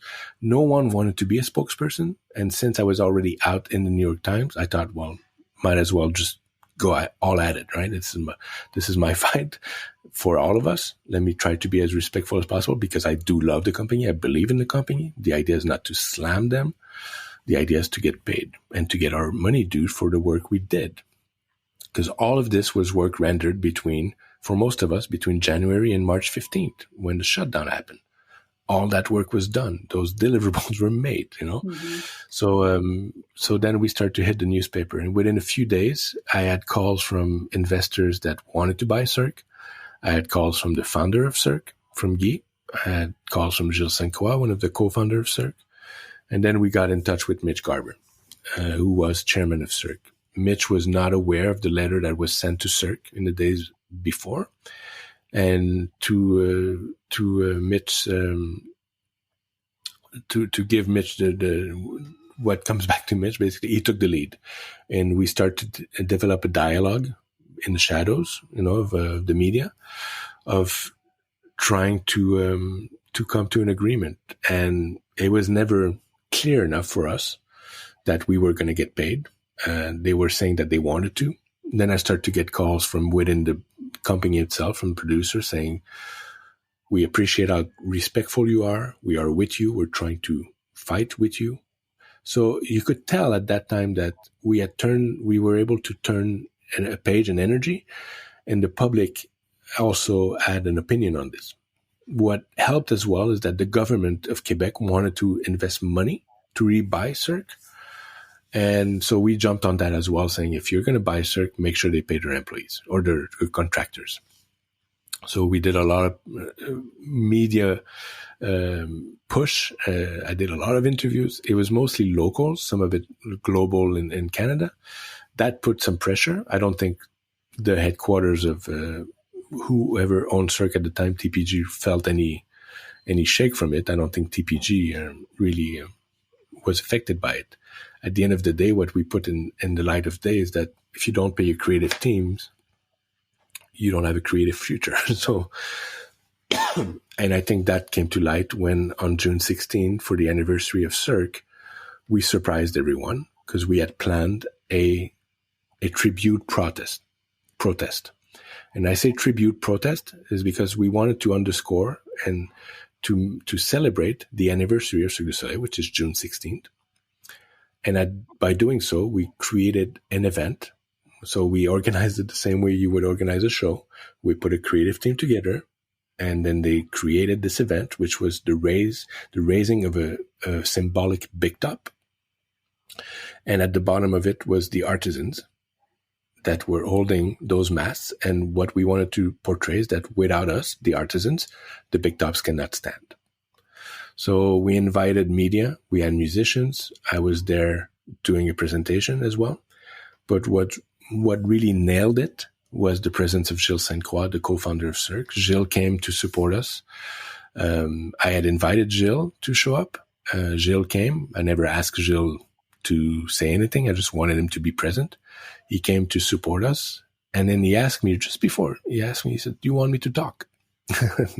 And when you ask Gilles, when Gilles asks you if you want him to talk, you basically say, sure, absolutely. You don't, I could have told him, just take a seat and enjoy, and he would have probably done that and that's it. But I gave him the stage, and then he took center stage, and he basically started to talk about how the artisans were the heart and soul of Cirque, part of the enormous wheel of energy, because there's a lot of people, it's not just us, but we're part of it, and how this was unfair and that Cirque needed to pay them. So I think that spoke volume, media-wise, but also within the company when the co-founder says, you need to pay your creative. So I think this was really the nail in the coffin for our scenario. And then Gilles proceeded to pull out of his pocket original tickets from 1984, when the shows were on sale for Cirque when it was born. Shows were at $1 each. And he gave all of the artisans that were present an original ticket from 1984. Wow. So remember when he asked me if he could speak or not, if I had said no, he would have probably kept those in his pocket and walked away with it. That's Gilles is not Gilles is very, very patient person, and he knows exactly what he's doing. So that day really shook a lot of the Cirque was taken by surprise. A few hours after we made this protest, Cirque underscored the anniversary at that point. So they rapidly created something for them to underscore the anniversary, which was important. I think that day we hands down won our case. Though there was still discussion that we were not going to get paid 100%. And we had some backdoor dialogue within the management. 2 weeks later, I got a phone call. Well, 2 weeks later, we were all informed that Cirque wanted to meet all of the employees on June 30th. So everyone was wondering what that was all about. And a few hours before this happened, I got a call. I was in my home gym in the basement trying to kill time as I was a bit stressed about what was going to be said. And I answered my phone and said, is this Gabriel? I said, yeah. Hold on, please. Daniel Lamar wants to speak to you. So that shook me a little because you don't get a call from Danielle Lamar every day. And Danielle proceeded to explain to me that Cirque was about to file for bankruptcy protection. That was going to be the big announcement. And that what it meant for us is that there was a deal on the table to pay our debt 100%. No questions asked, 100%. They had set up the rules of who was going to get paid and how. And that this was a very happy end to a very difficult situation. So when you hang up the phone with Danielle Lamar on that day, you can't help but to think that who else is he calling? You know he's calling the management of MGM. He's calling Disney, and yet we were able to make it so that he called us also that day to say, "Don't worry, you're not being left behind. You're going to get paid." So that was a very bittersweet day, as a lot of pain was happening around the Cirque du Soleil world. People finding out that their lives, for them that had been there for most of their working life, or their dreams had come to an end because everyone was being let go immediately. All jobs were gone. People had been furloughed, but now they were all terminated. I remember getting a lot of calls that day to be part of the media frenzy, to comment on what happened. And I remember just turning down every single interview because I didn't feel it was appropriate to celebrate our victory as employees were losing their job. So, and that was a communal decision within the regrouping. We stayed off the shadows. And then in the months that followed, we got in touch with the new ownership of Cirque once it was decided who it was, to make sure that they would pay and they would hold to the promise of TPG, and they confirmed it. And then it took months, pretty painful delay. And then we eventually started to get paid around middle of March. So that was all concluded. As you said very well earlier, I think it is a stepping stone. I think it is a stone that is part of the foundation of what the future holds, as to this is the right thing to do. This was the right thing to do. Cirque had over $1 billion in debt, yet I believe that somehow this was probably the most important debt. But I don't necessarily want to claim that highly because I'm very sensitive to everyone else that lost money, and people lost a lot of money. Employees all had to let go of their severance package. My girlfriend here had to let go of 16 years of history with them. So it's a very complicated, very painful situation. Yet at the end of it, the right thing was done, and I cannot express more than I have of how happy and how I celebrate the fact that they decided to pay us. They didn't have to. Yet, if we hadn't done anything, I believe we would have been swallowed whole as far as the bankruptcy protection. As good as the intentions of everyone was to pay us, it was only once we were in the light of the media and the public and the government, at that point, we got the wheel going in such ways that it really helped our situation. I love that you are the reluctant hero, Gabe. And I know that you, again, it was a group effort. It was extremely strenuous. It was, I have to be completely honest, it was extremely difficult. It's difficult on the fact that it weighed a lot. Like I'm not, it was basically, you could say that I almost did like a communication diploma in the university within the course of a few days. I had to step up to the plate and get better and good at delivering a message. Mm-hmm. Yet I'm a very sensitive person. I'm sensitive to everything that's around me. Mm-hmm. It's part of who I am. It's not a bad thing. So that was a lot of weight to be in the light of the media. And I was into the media as of last week still, So mm-hmm. It's something I'm looking forward to be out of the media, because I don't want it to be looked at as I'm being critical of Cirque. I can be critical of Cirque internally between people. We can have critical discussions, positively critical discussions. But at the end of the day, my message is that they needed to pay us. They paid us. I celebrate it. I'd like to get back to work. Whether it's with them or someone else, I'd like to just get back to work. That's what I want to do. You're so amazing. And I'm grateful for you. I'm grateful for everyone that puts so much forward. And I think, again, it's a testament to people understanding what advocacy looks like. I also, too, understand you because I've been the reluctant activist having to speak up for myself as a survivor of USA Gymnastics. And that's been incredibly painful for so many years. And I know what it's like to wait. I know what it's like to wait to be paid. We've still not been paid. Our settlements continue to go up and down, and who knows when our journey will end in our continuous court cases. So I understand not wanting to speak out. I understand not wanting to speak about difficult things. I understand not wanting to criticize something that people love, because people love gymnastics. They love the Olympics. They love everything that it stands for. So, and in seeing this happened with Cirque, which again, we've all been around Cirque for so many years. We've seen the different evolutions of Cirque. So we've seen the ups and the downs and the misses and the hits and then the great things. And then the things that we all benefit from, obviously, is being able to work there and have employment. But I think also too, it's not lost on me, which I'm so super curious to hear from you too, Gabe, in terms of what you think should happen moving forward to protect people and employees like your girlfriend and like yourself moving forward. Again, we've seen, I would like to say, with the addition of the independent contracting and the gig workers, how that has hurt. I've worked with Cirque as a independent contractor, in special events. I've also been an direct employee of Cirque, working on the touring shows. So I've had a variety of experiences with Cirque, short-term contracts with them. And I think that we're starting to see that more and more in the evolution of entertainment and how difficult that is as well to not be an employee. But we also see that being an employee doesn't necessarily protect you either, because overnight hands change, companies change, billions of dollars change, millions of dollars change hands, and then you lose everything. And so what do you think?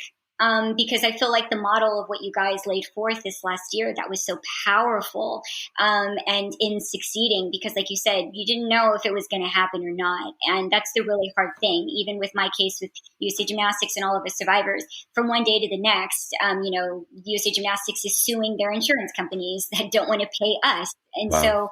So, there's an exchange of so much money, settlements that, again, can be blocked in so many different ways. You can win and still not get that money. And I've learned painfully, like you have as well, Gabe, all of these, intricate things about law and about the legal system that I never wanted to learn, but I had to because I was forced to, testifying and going through investigations, which I've been doing through Zoom this last year, and dealing with detectives and things like that now too for years. And it's kind of never ending. So it's very difficult on your life. But what do you think in terms of a circus collective, or in terms of some kind of union or some kind of protection that Cirque employees will be able to have?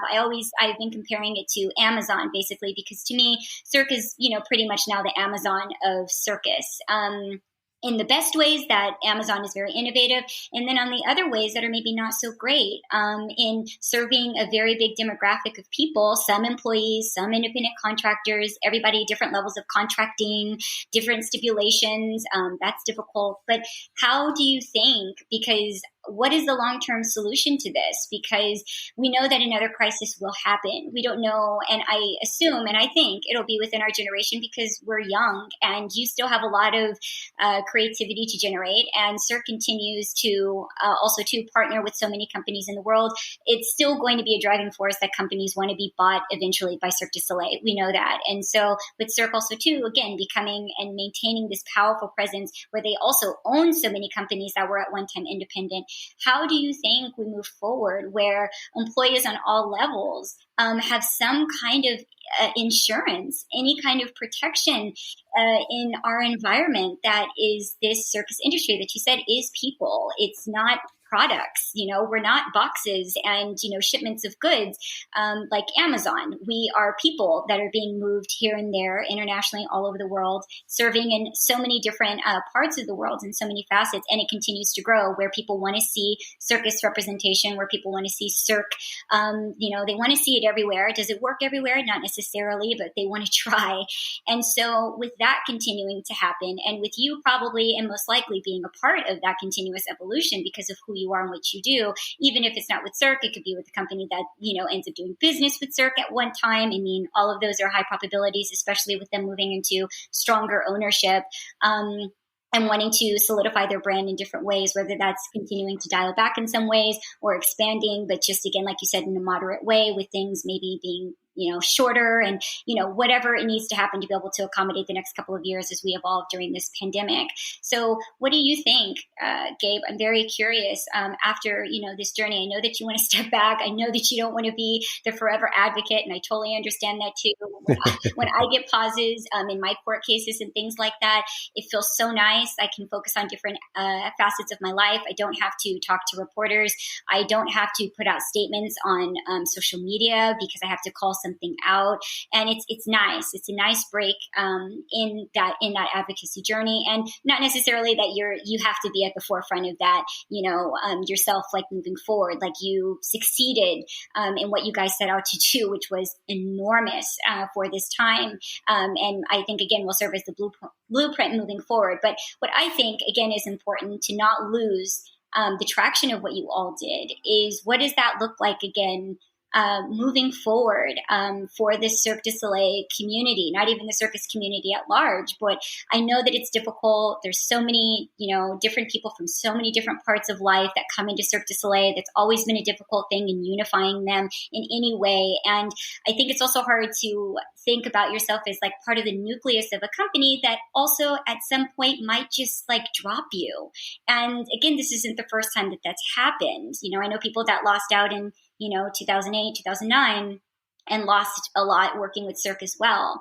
So what do you think, if anything, instead of, and being able to hold a private company or corporation of this size accountable as an employee in the long term or in the future? Do you have any ideas or visions about what that might look like? Because to me, that's the most positive also too aspect of moving Cirque forward, is making sure that you feel safe with them to some extent. I know like with corporations, we're never going to get fully maybe what we want, but corporations aren't people.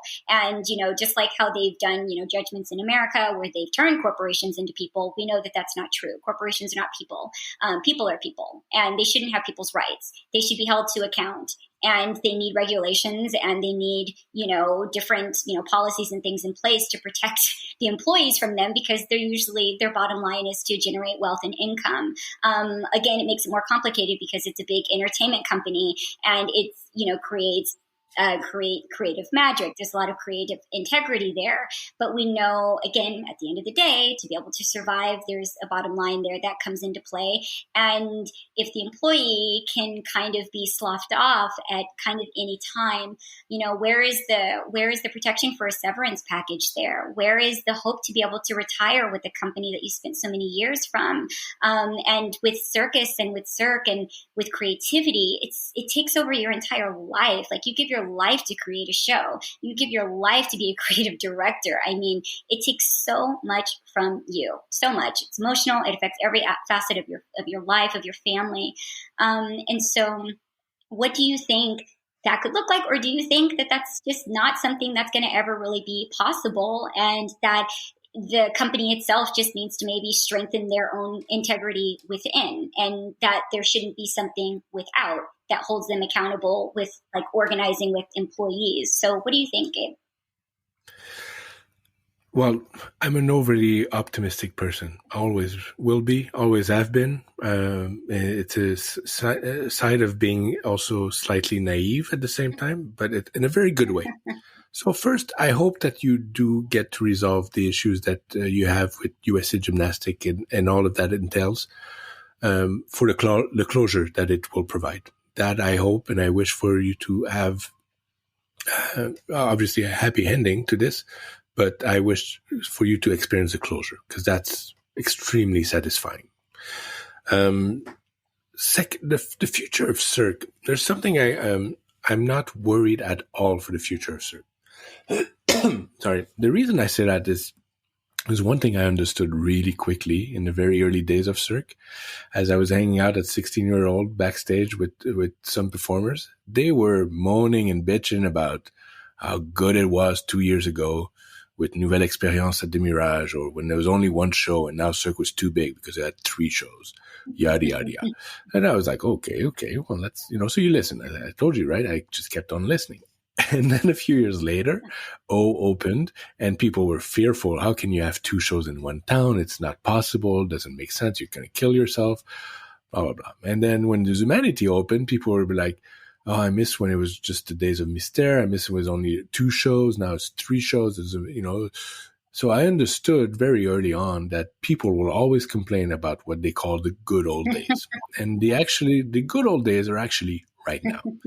And there'll be a time where people are going to say, oh, Cirque before the pandemic, that was so good then, just a few months before, the last couple of years, that's when creativity was at its best. Mm-hmm. It sounds preposterous what I'm saying, but it could be what's being said. And when you look back on it, you might go, you know what? They were producing left and right. Creativity was at its best. Was it the best that came out? That's a different discussion, but they had a full-on steam, machine of creativity going. 5 years from now, people could go, Cirque was so much better when they rebooted after the pandemic. Now it's just nothing but corporation. So you got to embrace the moment. And I'm not worried about it because what I said earlier, Cirque is human energy and it's humans being together. So as much as it's painful to watch how a company has had to let go of 95% of its workforce, only kept a few people, and you might easily go, well, why did they keep them? Why didn't they call me back? Why am I not being called back? So that's hurtful. That's painful to feel. Yet these people in place have the same goals and passions as to reboot and to create and bring it to the next level and bring it back to the top. And I have no doubt that that's what they desire and they're going to achieve it. As far as uniting and protecting and trying to avoid what happened, there's obviously a severance package. The situation of severance package makes it so that you can't get rid of 5,000 employees and pay all of them severance package of hundreds of thousands of dollars each or tens of thousands of dollars each. You put yourself into bankruptcy by doing that. So I imagine that's just me, my basic economics of business, thinking that's probably why there's a protection of bankruptcy, And it's sad that at the end of the day, so many people lost out. What makes me more sad, I have to say it, is the people that signed those confidential severance package before the pandemic hit and Cirque has not paid them and probably won't pay them. That, for me, makes me a bit upset and sad because that was committed before the pandemic. So to have them swallow whole as part of the pandemic, a bit unfair. Now, for the future, the only way I see it as possible is that you keep communicating. If you communicate and you have a dialogue, you'll always make progress. If Cirque wants to hold a strong opinion or hold on to how we're going to do things, or how we're going to tour, or how the standard of touring are going to be, or pays, et cetera, they have the bigger end of the bat, that's for sure. But if you communicate, I think you can always come to an agreement. If it doesn't, and you can't, and there's a problem developing, if anything that the regrouping has taught me and taught, I think, some of us around, is that if you regroup, you're much stronger together. Now, I'm not saying here that people should get into unions and all of that. It's not my opinion. We formed our regrouping in order to fight a fight as we knew we would be stronger together, but also to preserve the anonymity of the people within. That was really important to them. So I hope that has a positive effect long term, where if people encounter situations where they're unhappy on a show, maybe if they're unable to have discussions with management and come to an agreement, then they can regroup and form whatever it is that they want to form, whatever you want to call it. Because when you're stronger, when you're together, you're much stronger, right? So that's my basic analysis of it. You got to remember, I worked in creative. Creative was my forte. So, and there's something I've always said that I've come to learn over the past year, is what made Cirque so strong and so powerful for so many years, is how they pivoted between the world of artistic, the world of business, and the world of social outreach. And now when I say social outreach, anybody that comes from the circus arts or the circus world, it's part of a social outreach. You're part of a community of circus performers. Most of them also have roots dating back to circus, a lot of them, and some of them dating back in the streets. Cirque is a social, was for many years a social active member of communities around the world with different programs. Those three pivoted, pillars were sorry, let me rephrase that. Those three poles were pillars of what Cirque was: the social, the artistic, and the business. Now they pull each other. And that's normal. It's the business is going to pull on the artistic, deliver more. There's a little bit less money. The artist is going to be, give me more money, give me more time. Business like, no. In the social, it's important to be active in the social environment and take care of your people. As I said, it's human energy. So that's part of it. Now, if you pull more into one sense, you fall out of balance because it's acting as a tripod. And I think that's what's happened over the last few years. That's a very critical opinion, but it's not a very critical opinion, sorry, but it's as critical as I'm going to get here on an open space, that at some point, yes, it might have centered too much around the business aspect of Cirque, but that's because Cirque had a plan, and that plan was not able to be fulfilled because of many reasons, but the pandemic being the ultimate one. Now, I hope and I wish that in the future, the people that are in charge are able to try to recreate that balance and try to continue struggling with keeping that balance, because I think that's the key to success. So, and after that, creating shows, there's no formulas. It's not easy. If it was easy, everyone would do it. So every time you are in front of a creative project, a blank page, sometimes a blank page will come with a lot of guidelines. Sometimes it will come as a blank page altogether. So you always start from the very starting point. So what do you do? Who's your audience? What are we wanting to do? How do we repeat the success without repeating ourselves? So that challenge is always going to be there. Every single project. There's not and I think that's what the business has learned over the last few years, whoever was the owners, that this is a very intricate and complex product to manage. So they have people in place, they're rebooting. And I know that if the reboot is good, if the shows are able to have people come in and enjoy, and if the audience is there as well, because the audience has to be there, it's only going to be great for all of us. So that's my short-term hope. And like I said, I really believe that the people in place have the best intentions, and let's see where they bring it. That's beautiful. Beautifully put, Gabe. Thank you so much for coming on. I have to say that the reason why I'm careful about general opinions and critiques, because I've been very active, like I said, on the media, and I've been active also on social medias. There's been a lot of easy, in French we say gérant d'estrade, where it's basically the people watching and the risers that decide, like when you watch a sports team, everyone has an opinion on the manager and the players, right? Mm-hmm. And I felt that Cirque over the last year has been that. Everyone's being left out, having an opinion on Cirque.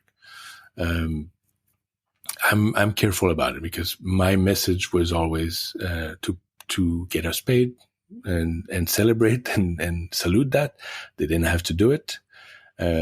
They certainly created an incredible, never before seen opportunity to make it happen. They did. I've heard it from journalists around the world. That never happens. People don't get paid. So and for the rest, I want to be extremely supportive and positive. While, I think it's important to be critical, but I'll do it out of the media's eye, within, the people that we sit down with and talk. That I think is healthy. It's fair to do, but if freely bashing something, which I think I've seen a lot over the last few months, is really not something that is my nature. Well, thank you for sharing your story. Thank you for sharing how all of that developed and the different steps that you took.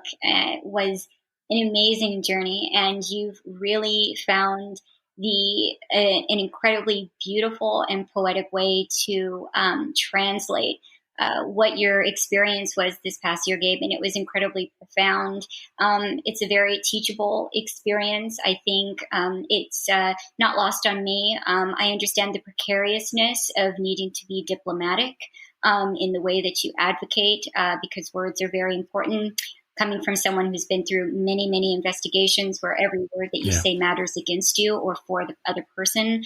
And again, too, the hope that you have. I think that I'm really grateful for your spirit, because after this has happened and after everything you've been through, I mean, this can really ruin someone. It really can. And I think that because you have that level of naivety that you speak about, that it's in some ways probably easier in some ways for you to bounce back and to have that hope and to be able to generate a compassionate response around a very difficult and intricate situation that's impacted people in so many ways. I think that the way that you take ownership over your experience and allow the freedom for others to express theirs is also really beautiful. I find myself having to do that as well, with reminding people that these are my opinions, this is my experience, the other person's experiences and opinions within the situation are different.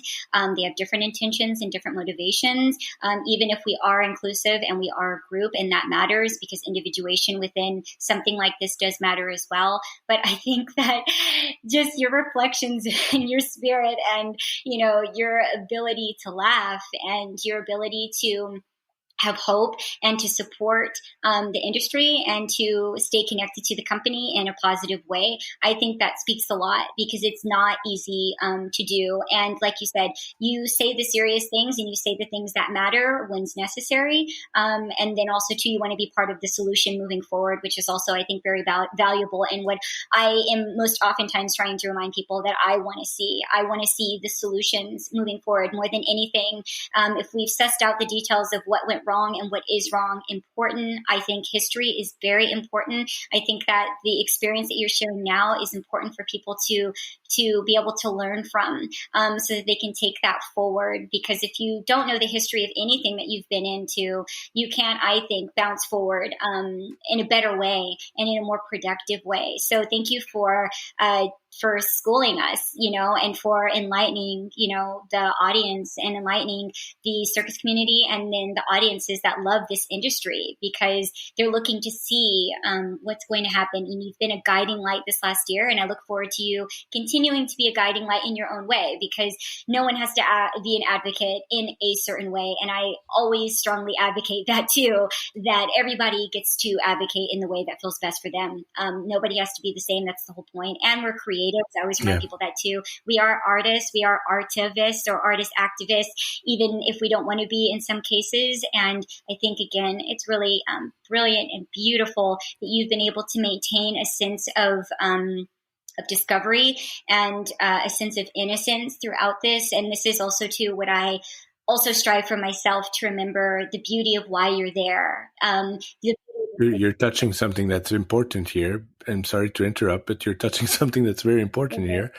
It's the fact that artists are creative and nothing is going to stop them from being creative. So as we are all creative in this past year, the energy used to flow through companies such as Cirque du Soleil. Now that in the past year, the energy has not been able to flow for all the reasons that we know.